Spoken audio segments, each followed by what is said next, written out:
conforme escreveu o apóstolo João. Minha palavra de gratidão ao bondoso Deus do céu por esta honrosa e privilegiada oportunidade que Ele concede-me em poder uma vez mais poder servir a Igreja de Cristo com a exposição da palavra. Digo no Senhor Jesus, não minto, que tenho muita alegria em ministrar aqui em minha casa. Alguns amigos sempre me perguntam se eu tenho o hábito de atender agendas fora, dificilmente, de forma muito pontuada, mas sempre testemunho para eles que eu tenho muita alegria de ministrar aqui nesta casa, muita alegria mesmo. Ao nosso querido pastor Vanderlei Loureiro, meu muito obrigado pela confiabilidade e pela oportunidade de me deixar ser útil no reino e a serviço da Igreja do Senhor Jesus aqui neste santuário. João capítulo 5, versículo de número 1. Estarei tomando como texto base de nossa meditação bíblica esta noite. Está escrito assim: depois disto, havia uma festa entre os judeus, e Jesus subiu a Jerusalém. Você pode repetir após mim? E Jesus subiu a Jerusalém. Mais uma vez. Mais uma vez. Quantos podem dizer amém? Assentai-vos, meu muito obrigado.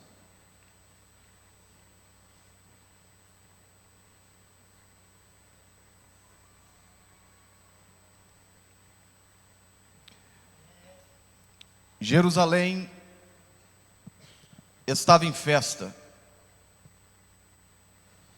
e era muito comum, nos dias festivos que eram celebrados na capital religiosa de Israel, que era Jerusalém, aonde estava erigido o templo, reconstruído por Herodes, era muito normal esta cidade ficar abarrotada, com um número muito grande de pessoas.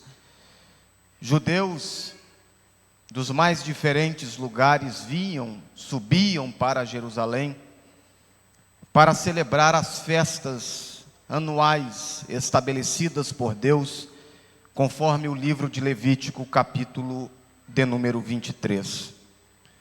Dentro de Levítico, capítulo 23, nós temos 7 festas. 6 destas festas eram festas de celebrações, e uma festa era uma festa de confissão, que era o chamado Dia da Expiação.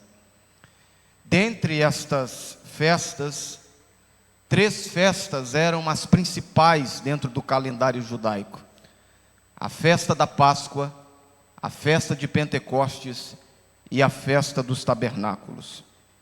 Jesus, como um judeu raiz, um judeu puro sangue, digamos assim, Jesus sobe para Jerusalém para ali estar celebrando, como judeu que era, juntamente com seus discípulos, bem como também os seus apóstolos, aquela festa que estava acontecendo. Nós não temos do texto, do capítulo 5 do texto de João, de qual festa João está fazendo alusão. Mas o texto sagrado está nos dando a informação de que Jerusalém estava em festa, e Jesus subiu a Jerusalém para também estar celebrando esta festa. João, ele é o único dos escritores do Evangelho que relata este episódio registrado aqui no capítulo 5 de seu texto. Nem Mateus, nem Marcos, nem Lucas, eles relatam o acontecimento que ocorre aqui dentro deste capítulo 5. Há no texto de João muitas particularidades que nós não encontramos em outros textos do escrito do Evangelho de Jesus. E Jesus, ele está subindo para Jerusalém, juntamente com seus discípulos. juntamente com seus apóstolos.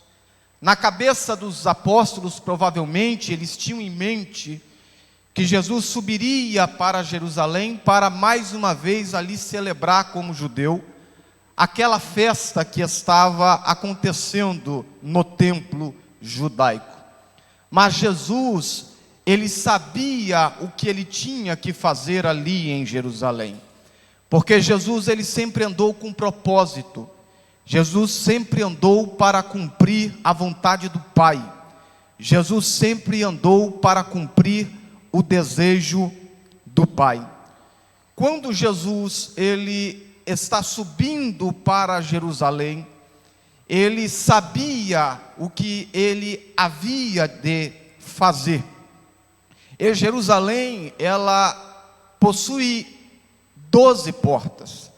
E no texto em apreço, a Bíblia Sagrada está nos dando a informação, no capítulo de número 5, versículo de número 2, que bem perto da chamada Porta das Ovelhas, Jesus, ele vai a um lugar chamado Tanque de Betesda.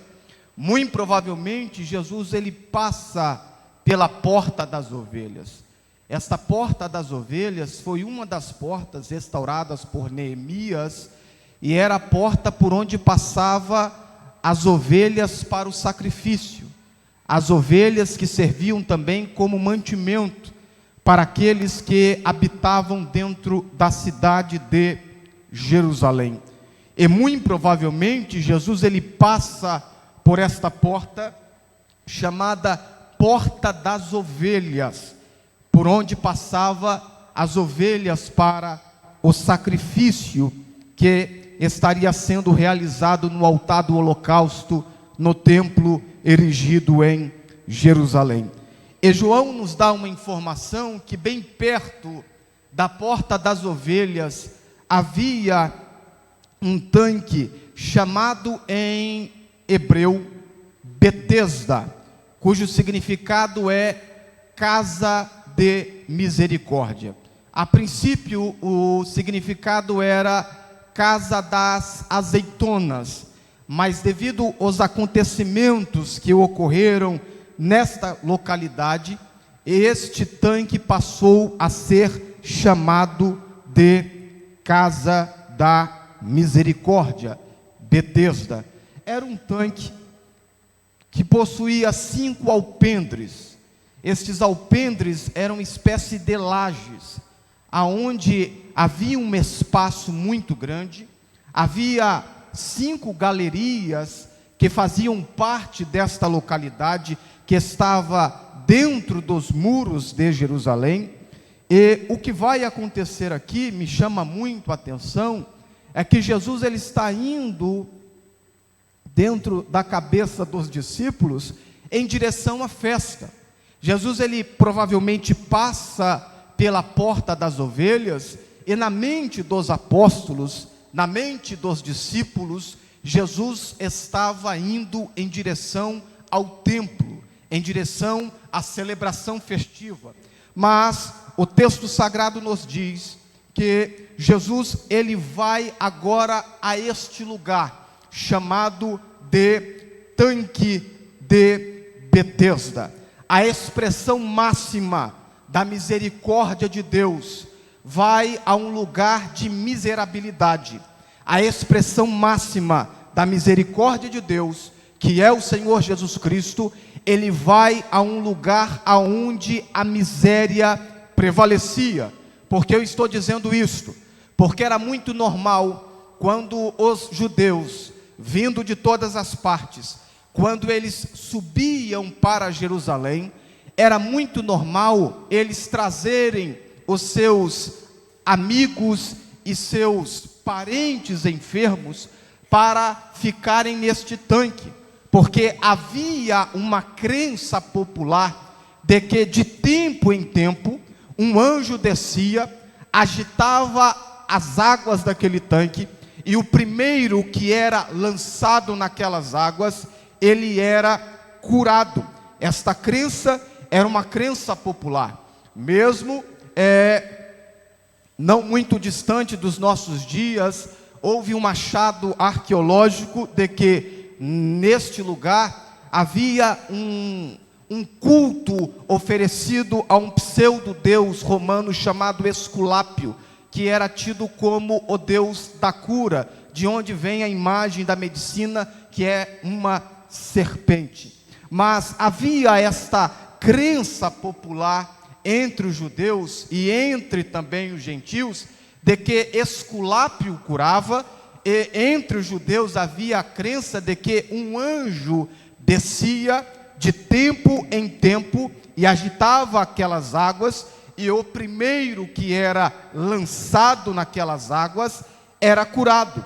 E Jesus, ele está indo exatamente a um lugar aonde estas pessoas tinham uma ardente expectativa para alcançar o seu milagre, para alcançar a sua cura, para alcançar a solução de seus problemas. O capítulo 5, versículo 3 nos diz que naquele lugar havia uma multidão de enfermos, e João vai nos dar informação de que eram cegos, eram mancos, eram ressecados, e eles esperavam o movimento das águas. Eram cegos, eram mancos, eram ressecados, eram pessoas que viviam uma miserabilidade, eram pessoas que necessitavam de um milagre, eram pessoas que necessitavam de alcançar a solução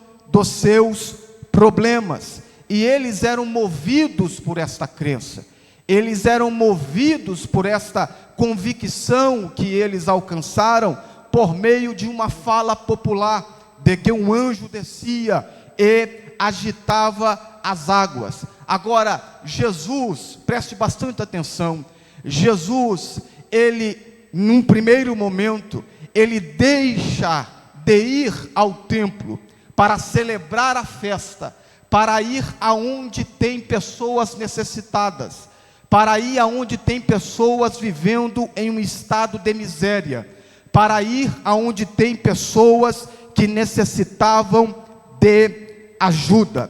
E em primeiro lugar, eu quero destacar para os irmãos que Jesus, ele não despreza as festas, mas ele não esquece dos necessitados.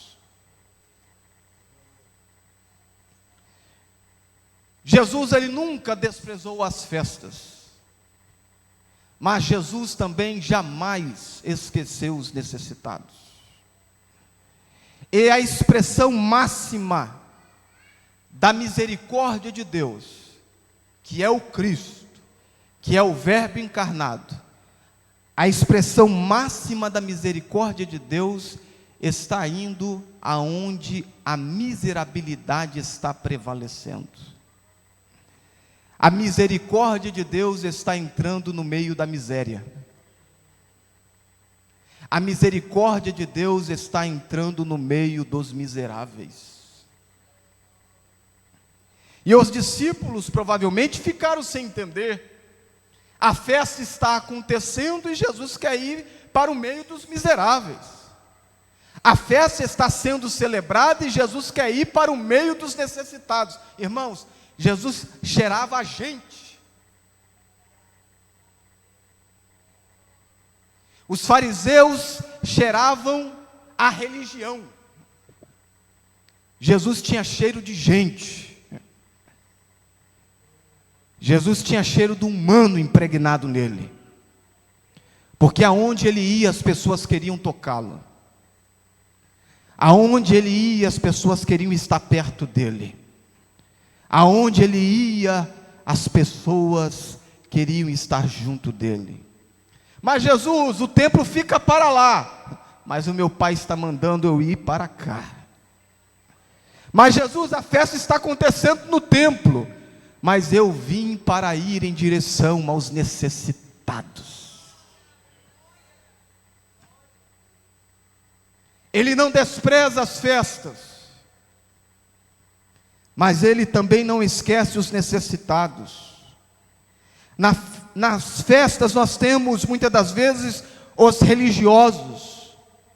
No tanque, nós temos os necessitados, e eles são numerosos, uma multidão de cegos, de mancos. O texto grego traz a ideia, dentro da expressão mancos, de pessoas que foram mutiladas, que sofreram algum tipo de mutilação e ficaram mancos. De cegos e tantos outros. Alguns querem festas. Jesus queria pessoas. Alguns querem festas. Jesus queria pessoas. As festas são muitas das vezes expressões nossas para Deus. Jesus é a expressão de Deus para nós. Vou repetir. As festas, muitas das vezes, são as nossas expressões para Deus. Gratidão, glorificação, por um ano de bênçãos, por um ano de vitória. Agora, Jesus é a expressão de Deus para nós. Religiosos queriam festas. Jesus queria pessoas. E Ele está adentrando aquele lugar. Porque este grupo de pessoas não podiam entrar no templo. O máximo que eles poderiam chegar era na porta. Então, se eles não podem entrar no templo, porque eles eram proibidos, Jesus vai até eles. Porque é assim que Ele faz. O publicano não podia entrar na sinagoga. Jesus diz: eu vou na sua casa e vou me assentar na mesa e vou banquetear com você. A adúltera não podia entrar na sinagoga. Jesus ia em direção à adúltera e dizia: perdoados estão os teus pecados, vai e não peques mais. O Zaqueu não podia entrar na sinagoga e nem no templo, mas Jesus disse: eu vou entrar na tua casa e vou repousar lá, para que chegue salvação em tua casa.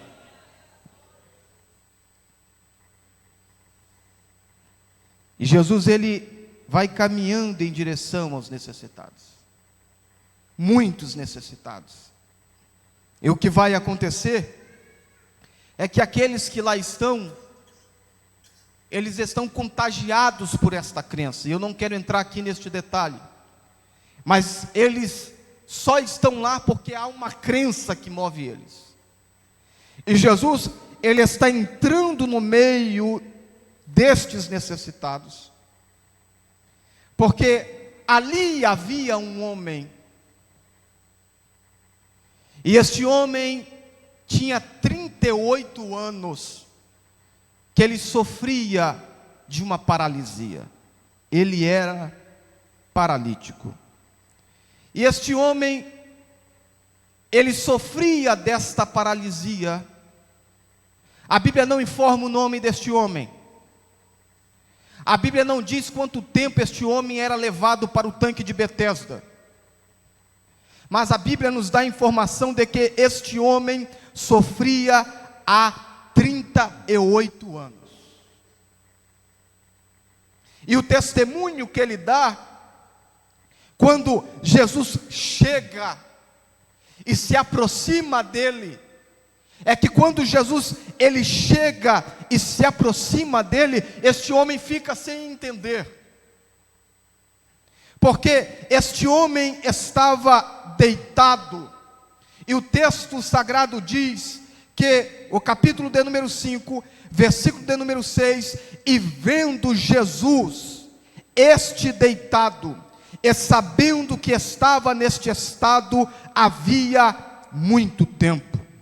E Jesus, vendo este deitado, e sabendo que estava neste estado, havia muito tempo. Jesus é quem olha para este homem. Jesus é quem perscruta este homem. Jesus é quem contempla este homem.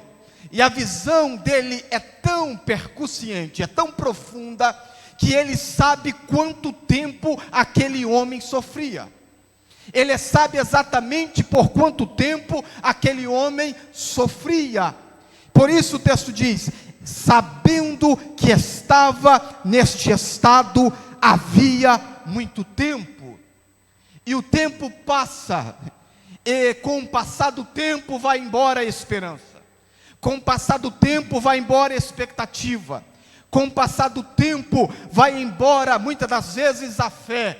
Com o passar do tempo muitas das vezes a confiança vai embora. Mas a expressão máxima da misericórdia de Deus chegou.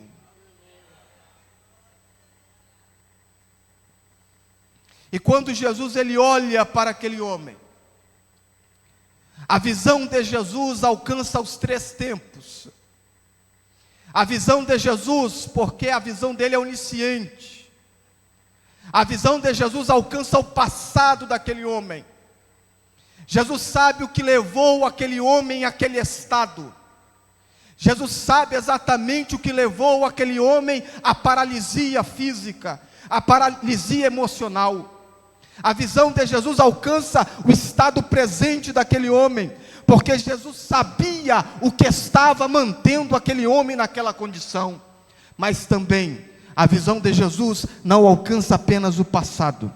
A visão de Jesus não alcança apenas o presente. A visão de Jesus alcança o futuro. E Jesus está diante daquele homem. E o capítulo de número 5, versículo de número 6, a parte final, depois de Jesus ele perscrutar o passado, o presente e o futuro, Jesus chega para aquele homem e lhe faz a seguinte pergunta: queres ficar são? Queres ficar são? E aquele homem ele vai dar um testemunho para Jesus. Vou parafrasear o texto: eu até queria, mas todas as vezes que a água é agitada, alguém vai no meu lugar. Eu não tenho homem algum que me leve ao tanque. Não tem ninguém que me auxilia, não tem ninguém que me ajuda. Enquanto o homem está dizendo: não tem homem algum que quando a água é agitada me meta no tanque, o homem estava aguardando o auxílio do homem. E quem estava em pé diante dele?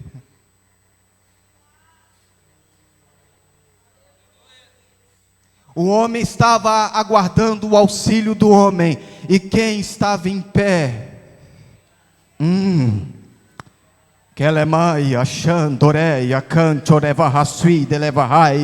Quem estava em pé diante dele? O Verbo encarnado, o Deus encarnado. Enquanto o homem queria ajuda do outro homem, Deus estava em pé diante dele, lhe perguntando: queres ficar são? De repente você está aguardando o auxílio de alguém. De repente você está esperando pela ajuda de alguém. Mas Deus está em pé diante de você. E você não entendeu ainda. E Ele está lhe perguntando: você quer ficar são? Você quer que eu soluciono este problema? Você quer que eu resolvo esta situação? Você está aguardando o auxílio de alguém, enquanto eu estou em pé diante de você lhe perguntando: eu posso resolver este problema? Eu posso resolver esta situação? Não tem homem algum que me leve e me meta na água. E quem estava em pé diante dele?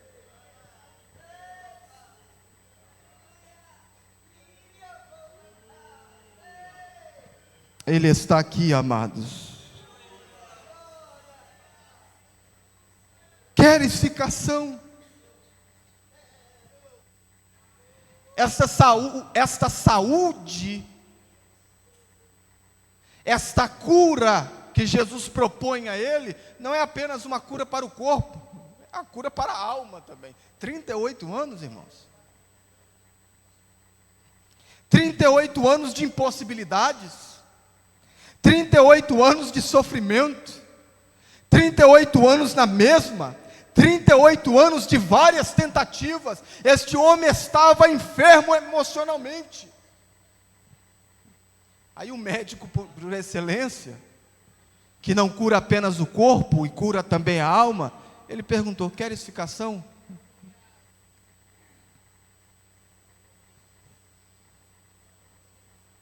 E este homem está dizendo: eu não tenho ninguém que me auxilie. Eu não tenho ninguém que me ajude.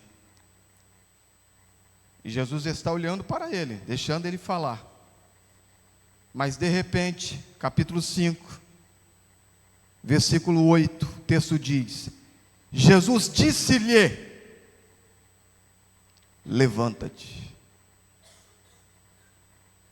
Ah, irmãos, que profundidade tem esta palavra. Mas não tem homem algum. Levanta-te. Mas ninguém me auxilia. Levanta-te. Imagine aquele homem olhando para as próprias pernas.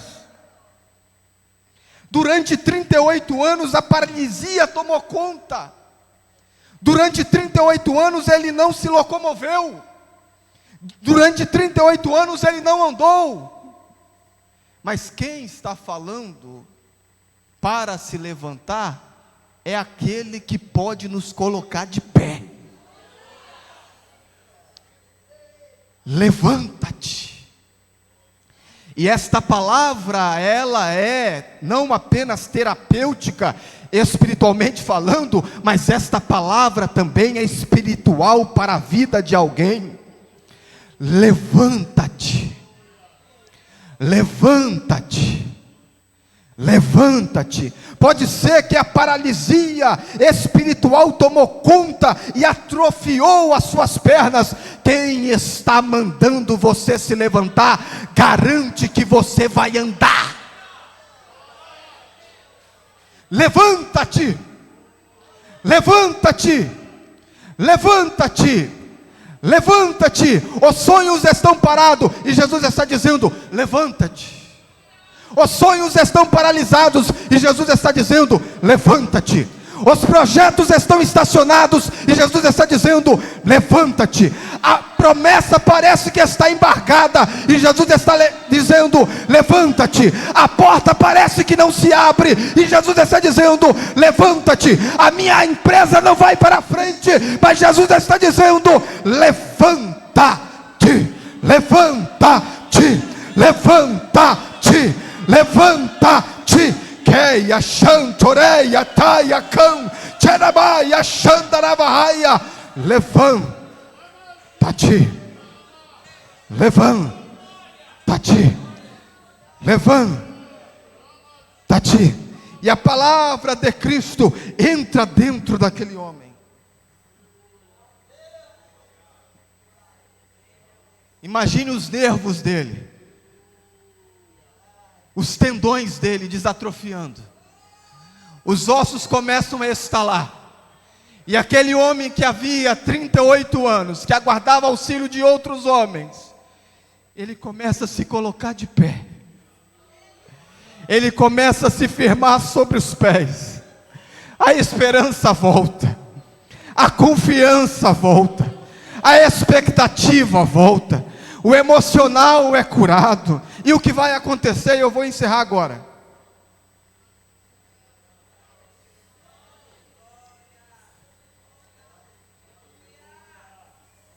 Capítulo 5, versículo 9, o texto diz: logo aquele homem ficou são. Por que logo? Porque a palavra de Cristo tem este poder.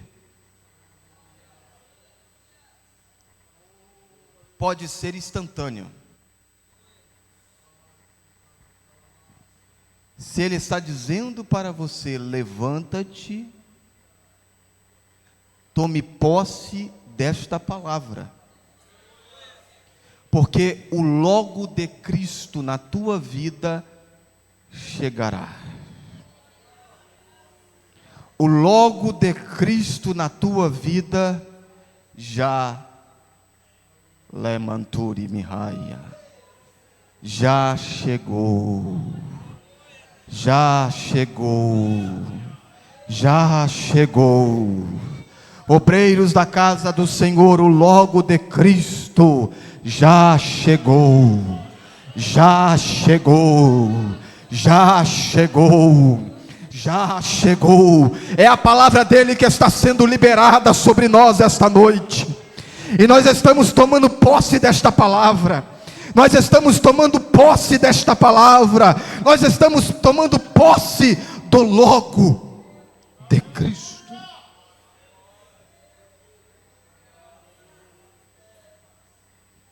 Irão acontecer 3 coisas. Primeiro, capítulo 5, versículo 9 diz que aquele homem agora ele andava, porque ele ficou são. E Jesus disse para ele: toma a cama, toma a sua cama. Capítulo 5, versículo 9, versículo 10 e 11. O texto nos informa isso, que aquele homem agora ele andava. Estava paralisado, agora ele anda. Estava estatizado, agora ele anda. Estava impossibilitado, agora ele anda. Aquele que não podia estar no templo, o versículo 14 diz que ele está no templo. Ele está agora no meio da festa. Ele está agora celebrando. Ele está agora festejando. Mas o versículo de número 15, eu acho ele extraordinário.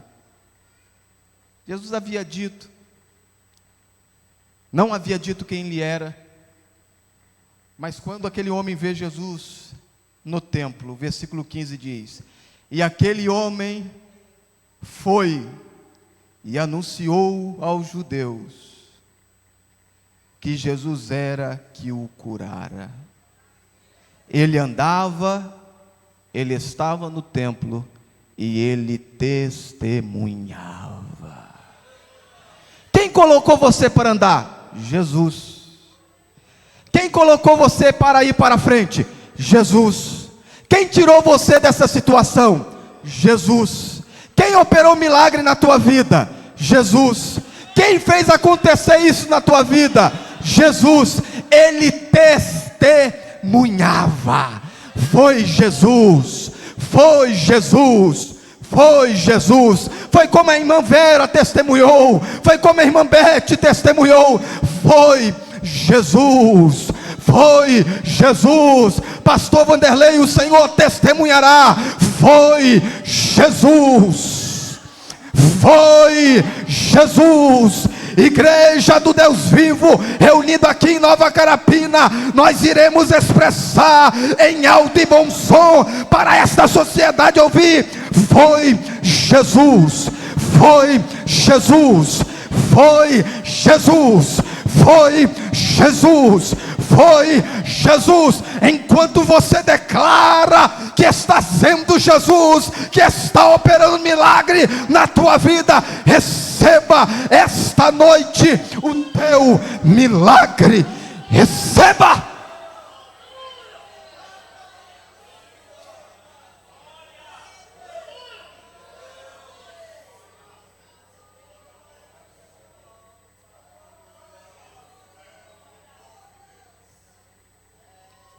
Foi Jesus. Ai meu Deus. Foi Jesus. Foi Jesus. O reino das trevas entra em desespero quando ele ouve a igreja dizer: foi Jesus. Foi Jesus. Foi Jesus. Não foi ferramentas humanas, não foi o jeitinho brasileiro, não foi orquestração humana, não foi malabarismo, foi Jesus. foi Jesus. Fale como se você já estivesse dentro daquele negócio.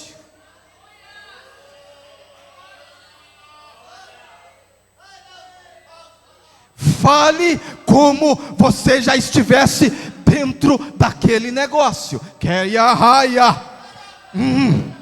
O espírito de profecia toma os meus lábios esta noite e está dizendo para alguém: eu vou te colocar dentro daquele negócio.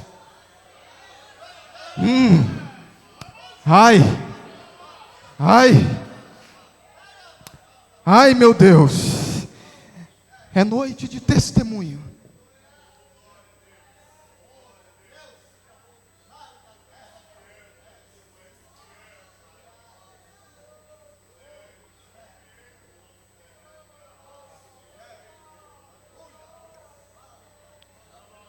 Os religiosos ficam sem entender. No sábado, a festa acontecendo e este Galileu operando milagres.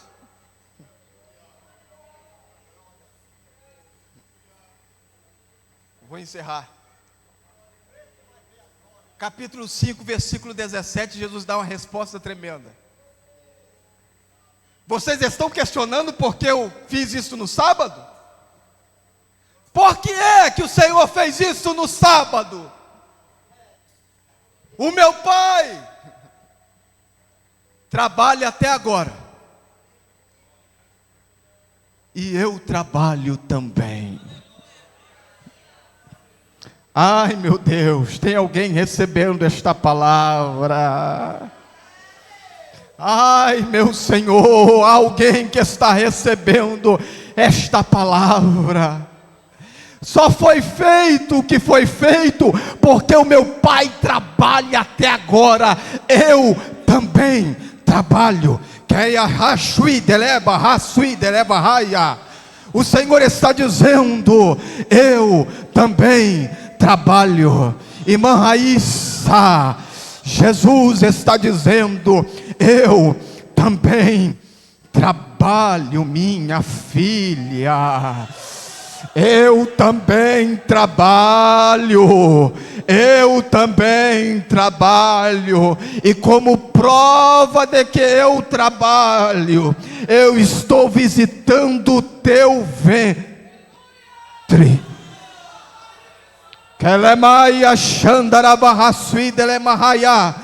O Pai trabalha e Jesus trabalha também. O Pai trabalha e Jesus trabalha também. Ele está trabalhando aqui esta noite. Ele está trabalhando aqui esta noite. Ele está trabalhando. Receba o trabalho dele.